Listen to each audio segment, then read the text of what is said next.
अस्सलामु अलैकुम वरहमतुल्लाहि ताला वबरकातुहू। दोस्तों, बड़े भाई असदुद्दीन ओवैसी साहब की खूबसूरत वीडियो आपकी खिदमत में पेश करेंगे।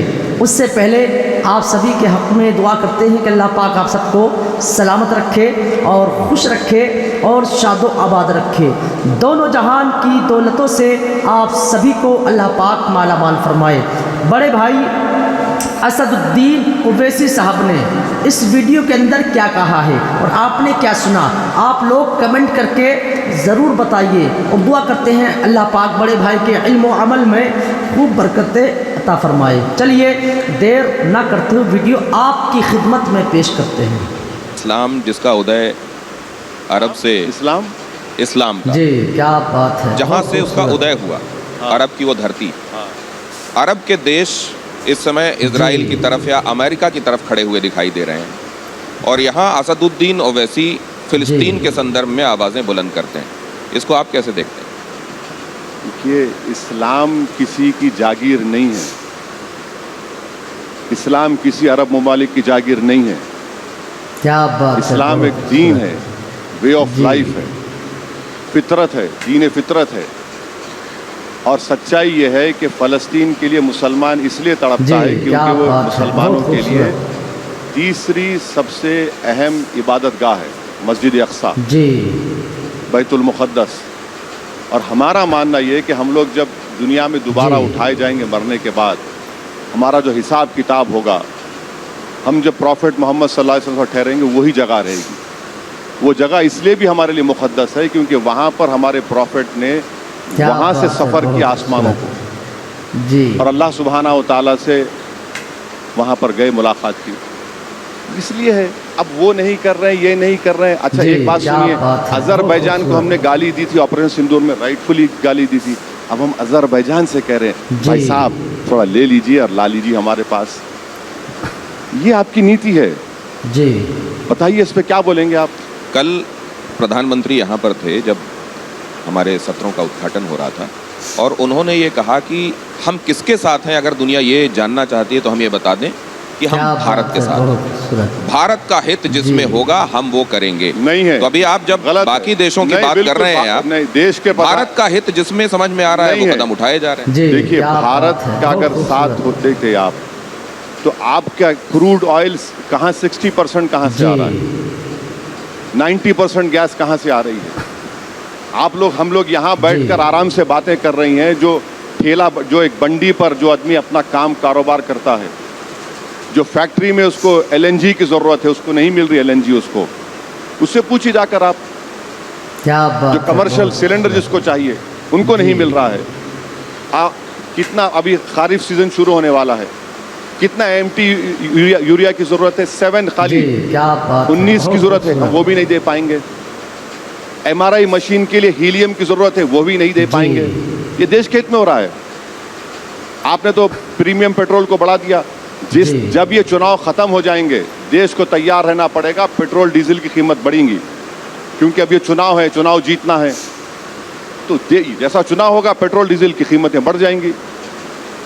मैं इसलिए भी आपसे ये जानना चाहता हूँ, आपने एक बात कही कि देखिए मुस्लिम देशों से ही तेल आ रहा है, उस तेल से परहेज नहीं। नहीं, एक बात सुनिए, मैंने क्या कहा था कि मुंबई में एक पिक्चर को देखने के बाद RSS के आइडियोलॉजी से मुतासिर ऑर्गेनाइजेशन ने थिएटर के अंदर लोगों से कसम दिलाई कि हम मुसलमानों का समाजी बायकॉट करेंगे। सबसे पहली बात तो ये कि संविधान के खिलाफ है किसी का सोशल बायकॉट, ये क्राइम है। और दूसरी बात मैंने कही थी कि मुसलमानों का बायकॉट आप करेंगे तो फिर तेल कहाँ से ले रहे हैं? क्या सऊदी अरब ने, कुवैत ने, UAE ने, इन तमाम अरब ममालिक ने प्रधानमंत्री को बड़े से बड़ा अपना अवार्ड से नहीं नवाजा? जी क्या बात है। क्या 1 करोड़ लोग भारत के इन अरब ममालिक में काम नहीं कर रहे हैं? $50 बिलियन का फॉरेन एक्सचेंज आता है भारत को, सब सेकंड हाईएस्ट। आप ये भी नहीं देख रहे हैं। आप OIC से नफरत करो मगर उन लोगों को क्या पैगाम दे रहे हैं आप बताओ? ये बोल रहा हूँ, संविधान के खिलाफ है। पहले तो सोशल बाइकआउट करना, उन पे अब तक केस नहीं बुक हुआ उनके ऊपर। क्या बात है, बहुत किसी पर भी एक केस, लीगल केस बुक नहीं हुआ जो ओपनली कह रहे हैं कि मुसलमानों का बाइकआउट करो। कहाँ जाएगा फिर?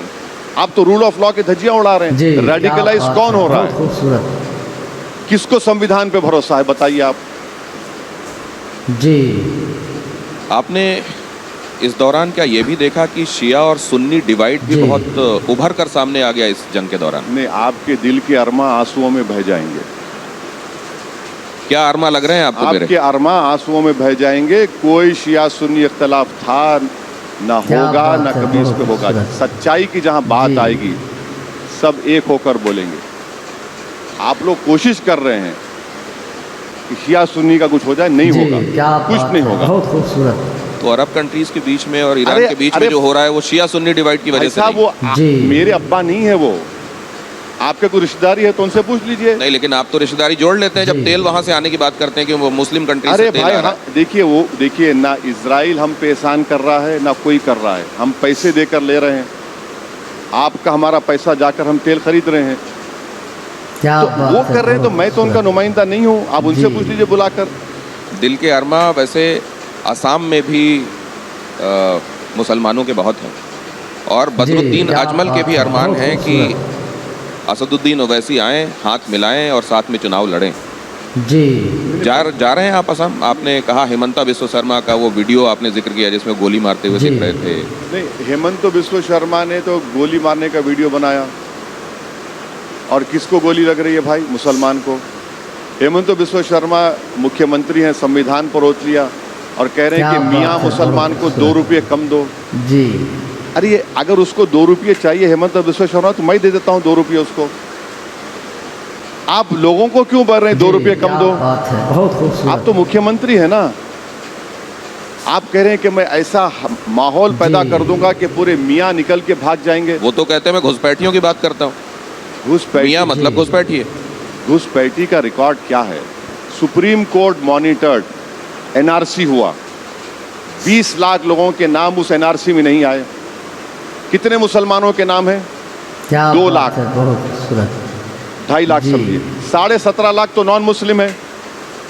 सुप्रीम कोर्ट मॉनिटर्ड एनआरसी में आसाम में बताइए कौन घुसपैठी है फिर? जी, उन नॉन मुस्लिम्स को आप कह रहे हैं कि हम आपको सिटीजनशिप दे देंगे CAA में, और जो मुसलमान हैं उनसे कह रहे हैं कि नहीं तुमको डॉक्यूमेंट लाके दिखाना पड़ेगा। आप तो अच्छा BSF आपके पास, होम मिनिस्टर आपका, मुख्यमंत्री आप हैं, घुसपैठी कहां से आ रहा है भाई? उड़ के आ रहा है क्या? अब घुसपैठी की आप बात कर रहे हैं। मिजोरम का CM कहता है असेंबली में खड़े होकर, क्या बात है, कि 2000 फॉरेनर्स मिजोरम आकर म्यांमार में चले गए। ये वैन डाइक किसकी औलाद है? अमेरिका का एजेंट है। ड्रोन ला रहा है भारत में, ड्रोन से हमला करने की ट्रेनिंग दी जा रही है। बहुत सारी बातें आपसे करना चाहता हूं, लेकिन मेरे को बताया जा रहा है कि वक्त अब मेरे पास कम है, तो 2-3 चीजें जल्दी आपसे जानना चाहता हूं। पूछिए, मैं तो बैठ। हुमायूं कबीर के साथ आपका, हुमायूं कबीर के साथ वो कह रहे हैं मैं यहाँ बंगाल का ओवैसी हूँ। अब क्या हर राज्य में अलग अलग तरीके के ओवैसी होंगे क्या? अरे बहुत अच्छा है, बुरी बात क्या है? ओवैसी होना बुरी बात है क्या? ऑनर की बात है, ये तो खुश होना चाहिए आपको। आपको और वो कह रहे हैं मेरे बगैर सरकार बनेगी नहीं, मैं जिसको समर्थन दूंगा वो सरकार। तो अगर भारतीय जनता पार्टी सरकार बनाने वाली स्थिति में आई और समर्थन चाहा तो? नहीं, वो इस तरह की बात नहीं कर रहे। बीजेपी को हराने की बात भी कर रहे हैं। जी, बीजेपी को हराएंगे वहाँ, बहुत खूबसूरत। बीजेपी को हराएंगे, TMC को भी हराएंगे, अपने जो कैंडिडेट्स उनको कामयाब करेंगे, करेंगे। देखिए ममता बनर्जी का जो मामला है, जो आप लोग नहीं बता रहे हैं, 5 लाख OBC सर्टिफिकेट कैंसिल हो गए मई 24 में, उसमें ज़्यादातर मुसलमानों के हैं। और फिर आप देख लीजिए जो कैजुअल लेबर है, सेल्फ एम्प्लॉयमेंट है, सैलरी सेक्शन में सबसे कम मुसलमान है। वो वर्ल्ड हेल्थ ऑर्गेनाइजेशन का जो लिमिट है पानी के नीचे, जमीन के जो पानी जो है मालदा मुर्शिदाबाद में, सबसे ज़्यादा आर्सेनिक वहाँ पर है। मैं देखा हूँ वहाँ के महिलाओं के उंगलियाँ, आप देखें निशान, देखिए बीड़िया बना कर वो लोग परेशान हैं। तो कुछ हुआ नहीं जी, ये लोग सिर्फ ठेकेदारी करते हैं। आपके ये मुद्दे बड़े कंसर्न वाले हैं और आप ऐसा करें कि कुछ ऐसे गठबंधन बनाएं, कुछ ऐसे गठजोड़ बनाएं कि आप आखिरकार सत्ता तक पहुँचें और लोगों के लिए काम कर पाएं। ये फिजिबल क्यों दिखाई नहीं? अभी आप यहाँ पर अखिलेश यादव आए हुए थे हमारे सत्ता मंच में, उनसे हमने पूछा कि अब आने वाले चुनावों में तो ओवैसी साहब आपके साथ होंगे, अगर वो आपके दरवाजे पर मान लीजिए गठबंधन की बात लेकर आते हैं तो आपका क्या इसमें रिएक्शन होगा? उन्होंने कहा PDA के लिए जो काम कर रहे हैं लोग वो सब साथ में होंगे।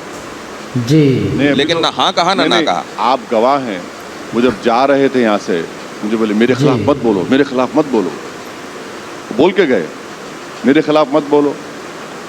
अब ये देखिए पीडीए की बात तो करते हैं मगर पीडीए में मुसलमान नहीं है। पीडीए की बात बहुत करते हैं, कुछ है ही नहीं वहाँ पर मुसलमानों के लिए। वो तो अलग अपनी राजनीति कर रहे हैं। अल्पसंख्यक, वो तो ए मतलब अल्पसंख्यक बताते हैं। कहाँ नहीं, वो तो और वो दूसरा हो जाता है, वो ये दूसरा हो जाता है। क्या बात है। ये सब बातें हैं उनकी, जमीन पर कुछ है ही नहीं है उनके पास, ना तो कोई प्रोग्राम है ना कोई आगे बढ़ने का प्रोग्राम है। इल्जाम लगाएंगे हम पे इल्जाम, हम जाएंगे यूपी में, हम अलायंस करेंगे कई अच्छा, पार्टियों के साथ। दूसरे तरीके से पूछता हूँ, अगर मान लीजिए अखिलेश आपको ये न्योता देते हैं कि आओ हाथ मिलाएं और साथ में लड़ें, तो आप गले मिलेंगे? भाई साहब पहले तो बोले ना कुछ। वो बिहार में क्या हुआ देखा आपने? क्या बात है, बहुत। बिहार में कितना गाली दी हमको, लेकिन फिर भी आप तेजस्वी को कहीं समर्थन देते हुए दिखाई देते हैं। उसके बाद क्या हुआ? किसकी वजह से एडी सिंह नहीं जीते? जी, क्या आप वो नहीं बोलते हैं? कुछ बोलिए, एडी सिंह क्यों हार गए? किसकी वजह से हारे एडी सिंह? बोलिए। अरे रुक क्यों गए? जबान तो हिलाइए। कांग्रेस ने साथ नहीं दिया। हाँ, कांग्रेस ने साथ नहीं दिया। इतना जोर से बोलिए, इतना सुकून से क्यों, तकलीफ से बोल रहे हैं। हम क्या थे जब वहां पर? अब हमको क्या गाली देंगे आप? अब हम बंगाल जाएंगे, शुरू हो जाता फिर वो पुराना कैसेट। हम लोग हैदराबाद में इस तरह की जो बात होती है उनको कहते हैं खादर खां के खट्टे डायलॉग है, वही शुरू हो जाएंगे आप। तो ये चीज़ है। तो अब तो चुनाव आगे हैं, बंगाल सामने है, आपसे बातचीत होती रहेगी। आज आपने वक्त निकाला, इसके लिए बहुत शुक्रिया। Thank you. तो आपने देखा जुबान में असर, दिल में तूफान रखते हैं, अकेले खड़े हों तो भी हजारों की शान रखते हैं। बहुत धन्यवाद हमसे आज वक्त साझा करने